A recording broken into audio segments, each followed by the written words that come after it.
La libération d'Avdiivka est devenue un tournant dans le conflit en Ukraine. Le front a été revitalisé et la situation va maintenant évoluer rapidement.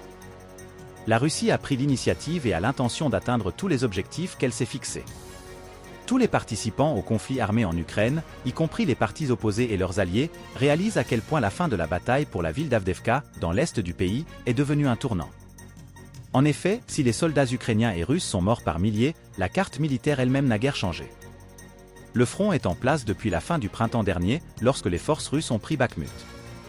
La brutalité des combats et l'absence d'avancée confirment en fait l'importance de la prise d'Avdiivka, après laquelle la situation commencera à évoluer rapidement, et la partie russe a l'intention de mettre fin à la stagnation du front et de prendre toute l'initiative en main.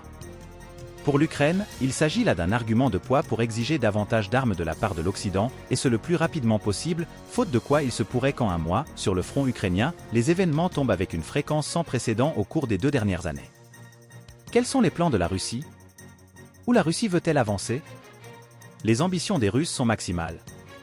Reprenons les propos de l'ancien président russe Dmitri Medvedev à ce sujet. Il s'est depuis longtemps transformé en une sorte de porte-parole du militarisme russe et fait des déclarations musclées.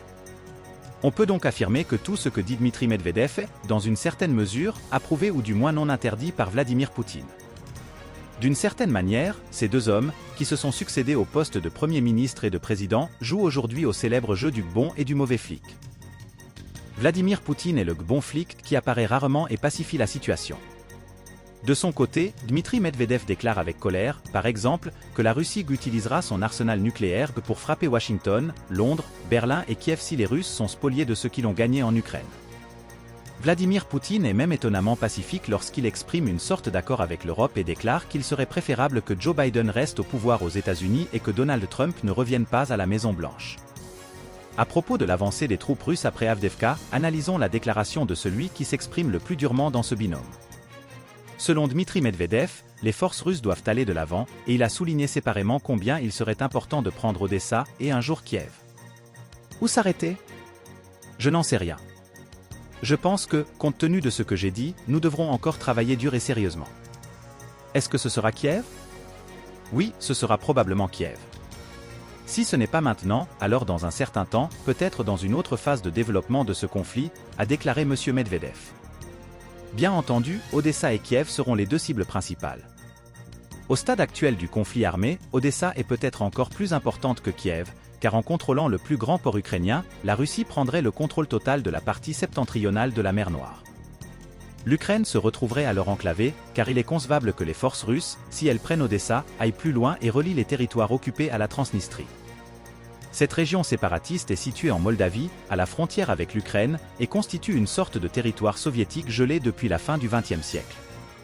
Quoi qu'il en soit, les commentaires de Dmitri Medvedev, qui n'a fait jusqu'à présent que parler de l'apocalypse nucléaire, reflètent la plus grande confiance de Moscou quant à l'évolution de ce conflit. Les Russes ont des raisons d'être optimistes.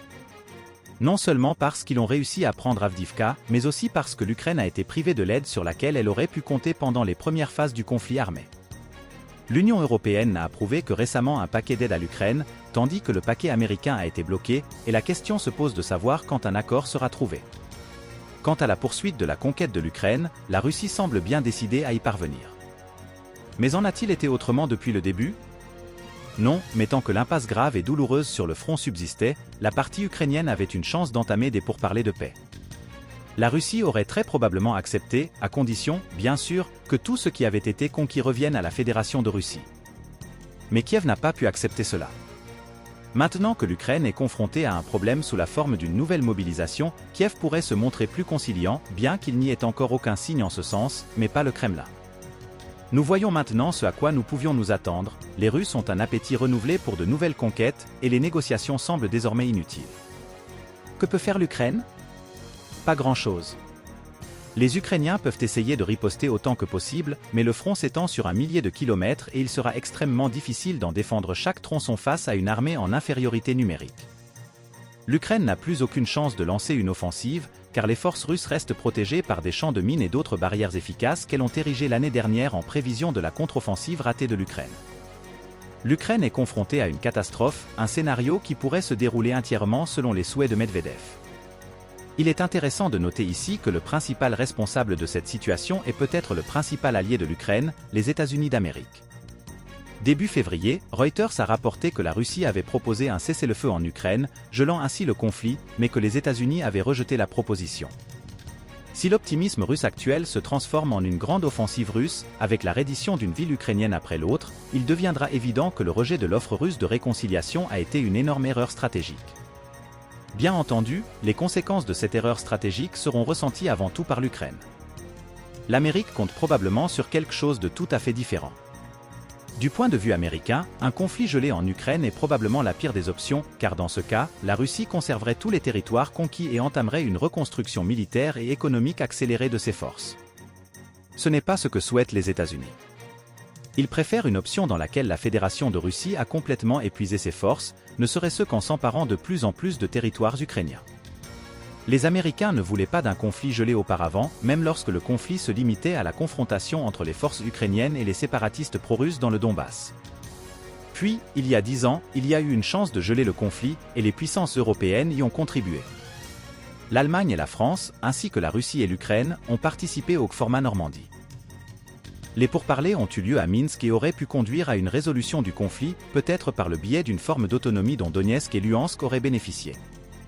Mais les États-Unis, qui n'ont pas participé à ces négociations, s'y sont opposés dès le début. Même si ce n'était pas publiquement, ils ne voulaient pas soutenir le format des pourparlers de paix. En conséquence, le conflit armé s'est intensifié et a culminé avec l'opération russe en Ukraine. Aujourd'hui encore, les États-Unis, bien que conscients que l'Ukraine perdra sans leur aide, ont refusé l'appel russe à des négociations et à un gel du conflit armé. Entre-temps, la Russie a pris l'initiative et pourrait ne pas être prête à négocier jusqu'à la prochaine situation difficile, et personne ne sait à quoi cela aboutira.